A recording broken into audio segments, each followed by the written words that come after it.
ازيكم يا احلى متابعين؟ عاملين ايه؟ يا رب تكونوا بخير وبصحة وبسلام.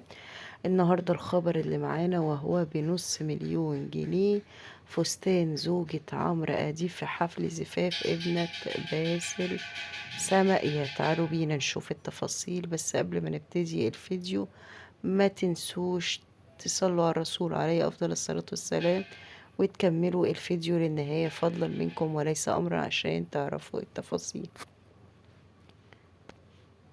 تداول مستخدمو مواقع التواصل الاجتماعي صورا جديدة لسيدة الأعمال دينا طلعت، وذلك خلال حضورها في حفل زفاف ابنة رجل الأعمال السوري باسل سماية.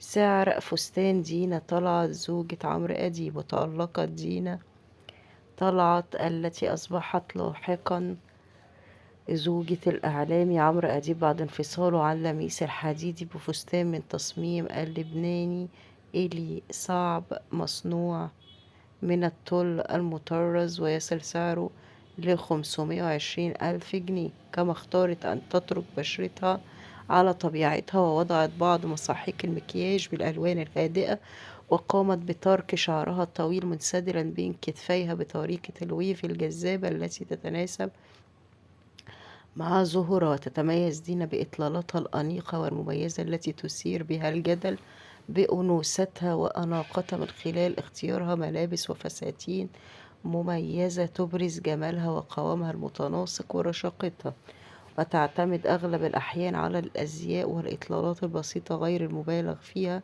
سواء في فساتين السهرة أو الإطلالات الكاجوال أو الكلاسيكية أيضا.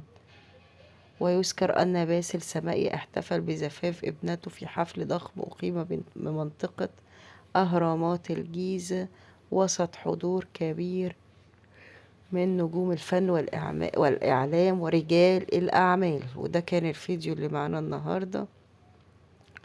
دمتم بأمان الله وحفظه، وأشوفكم في فيديو جديد وخبر جديد، ويلا مع السلامة.